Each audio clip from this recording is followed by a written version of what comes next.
Hello everyone, কেমন আছো তোমরা সবাই? আশা করি খুব ভালো আছো। আজকে আমি খুব সহজ উপায়ে কিভাবে সোয়াবিন কারি বানানো যায় তারই রেসিপি তোমাদের সাথে শেয়ার করব। তাহলে চলো দেখে নেওয়া যাক।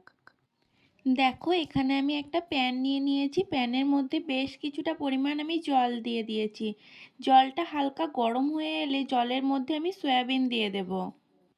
দেখো, এখানে আমার সব সয়াবিনগুলো দিয়ে দেওয়া হয়ে গেছে। এবার সয়াবিনগুলো খুব ভালোভাবে ফুটে এলে আমি এখানে 3 থেকে 4 মিনিট মতো ফুটিয়ে নেব। তারপরে এটাকে ঠান্ডা জল দিয়ে ধুয়ে নেব।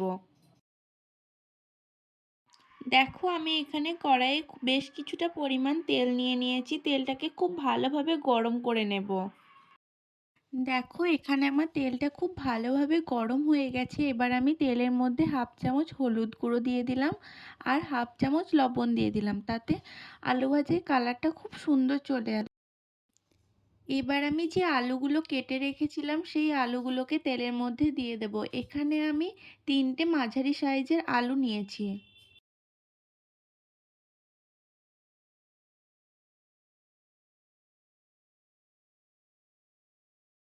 সমস্ত আলুগুলোকে আমার এখানে দেওয়া হয়ে গেছে। এবার আমি এই আলুগুলোকে লাল লাল করে বেশ কিছুক্ষণ ধরে ভেজে নেব।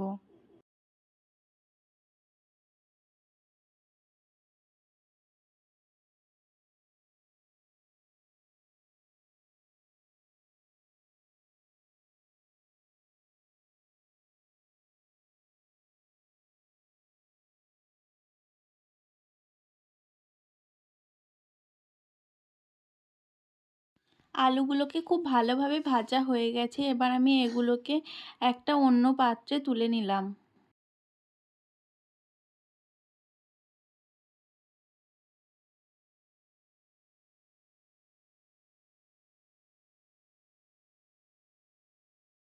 আগে থেকে যে সয়াবিনগুলোকে আমি সিদ্ধ করে রেখেছিলাম সেই সয়াবিনগুলোকে আমি দিয়ে দিলাম।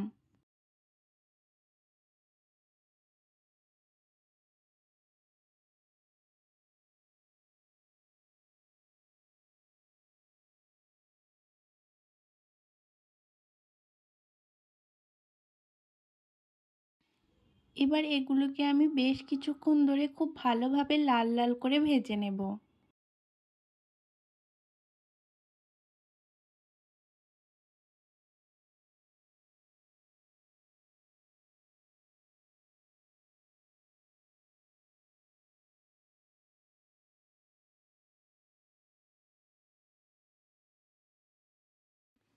দেখো, আমার এখানে ভাজা হয়ে গেছে। এবার আমি এগুলোকে একটা অন্য পাত্রে তুলে নেব।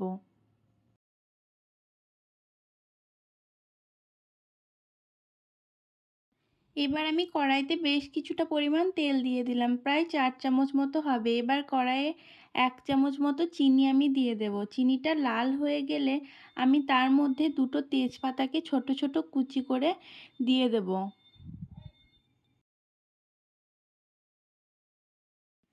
এবার আমি এর মধ্যে 3 চামচ পেঁয়াজ বাটা দিয়ে দেব।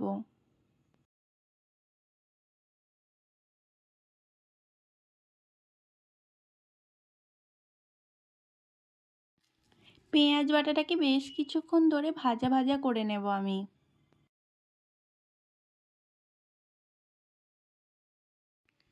আর এখানে দিয়ে দেব 1 চামচ হলুদ গুঁড়ো।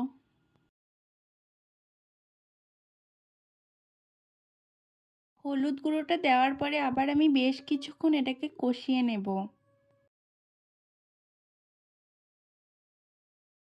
আর আমি এর মধ্যে 1 চামচ জিরে বাটা, 1 চামচ আদা বাটা আর 1 চামচ রসুন বাটা অ্যাড করে দিলাম।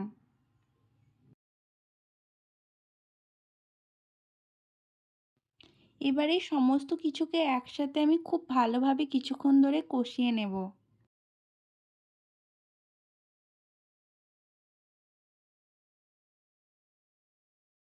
মশলাটা যাতে আমার খুব ভালোভাবে কষানো যায়, পুড়ে না যায়, তাই আমি এর মধ্যে কিছুটা পরিমাণ জল দিয়ে দিলাম। এবার জল দিয়ে মশলাটাকে আমি খুব ভালোভাবে কষিয়ে নেব।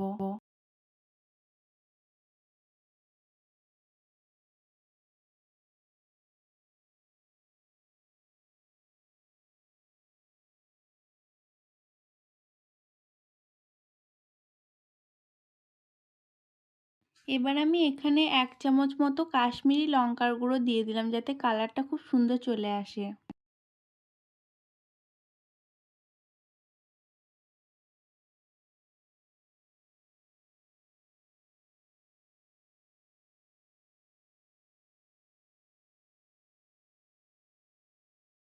এবার আমি এর মধ্যে 1/2 চামচ মতো গরম মশলা অ্যাড করে দিলাম।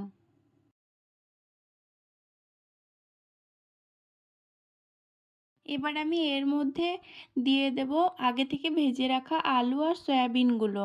দিয়ে মশলার সাথে খুব ভালোভাবে কিছুক্ষণ ধরে 3 থেকে 4 মিনিট ধরে কষিয়ে নেব আমি।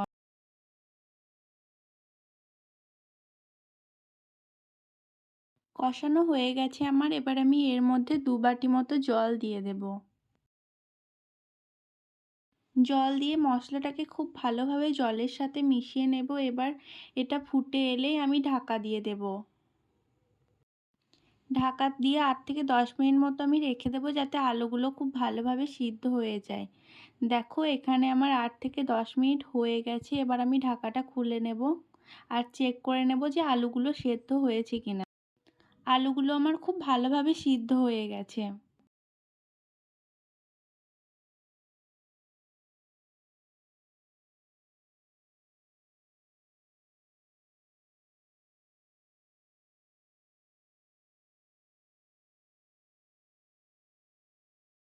এখানে আমি 1 চামচ মতো লবণ অ্যাড করলাম। তোমরা তোমাদের টেস্ট অনুযায়ী লবণটা অ্যাড করে নিও।